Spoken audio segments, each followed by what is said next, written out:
Medical ഷോപ്പിൽ നിന്ന് മരുന്ന് മാറി നൽകിയെന്ന പരാതിയിൽ 35 ദിവസം പ്രായമുള്ള കുഞ്ഞ് ഐസിയുവിൽ. അഷ്ടമിച്ചിറയിലെ നീതി മെഡിക്കൽ ഷോപ്പിൽ നിന്ന് ഡോക്ടർ നിർദ്ദേശിച്ച മരുന്നിന് പകരം മറ്റൊരു മരുന്ന് നൽകിയെന്നാണ് കുടുംബത്തിന്റെ ആരോപണം.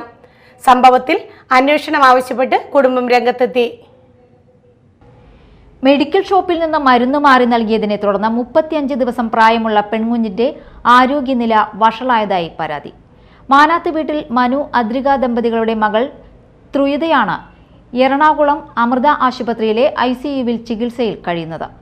പനി ബാധിച്ചതിനെ തുടർന്ന് ഡോക്ടറെ വീട്ടിലെത്തി കാണിച്ച ശേഷം ലഭിച്ച പ്രിസ്ക്രിപ്ഷനുമായാണ് മനു അഷ്ടമിച്ചിറയിലെ മാള ബ്ലോക്ക് ടൗൺ സഹകരണ ബാങ്കിന്റെ കീഴിലുള്ള നീതി മെഡിക്കൽ ഷോപ്പിൽ എത്തിയത്.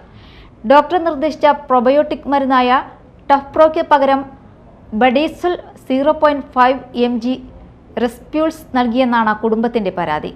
നെബുലൈസർ വഴി ഉപയോഗിക്കുന്ന മരുന്നാണ് ജീവനക്കാരി നൽകിയതെന്നും മരുന്നിനെക്കുറിച്ച് സംശയം പ്രകടിപ്പിച്ചപ്പോൾ ഇത് വായിലൂടെ കഴിക്കാനുള്ളതാണെന്ന് ജീവനക്കാരി ഉറപ്പു നൽകിയതായും മനു ആരോപിക്കുന്നു.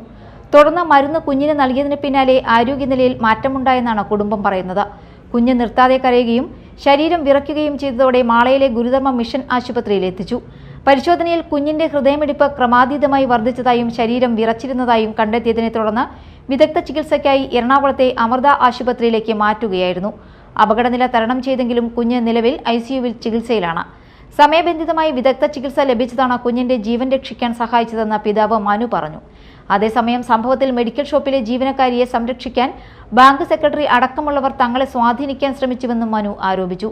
സംഭവത്തിൽ വിശദമായ അന്വേഷണം നടത്തി യഥാർത്ഥ വസ്തുത പുറത്തു കൊണ്ടുവരണമെന്നും ഉത്തരവാദികൾക്കെതിരെ നടപടി സ്വീകരിക്കണമെന്നും കുടുംബം ആവശ്യപ്പെട്ടു. Media time, Mala.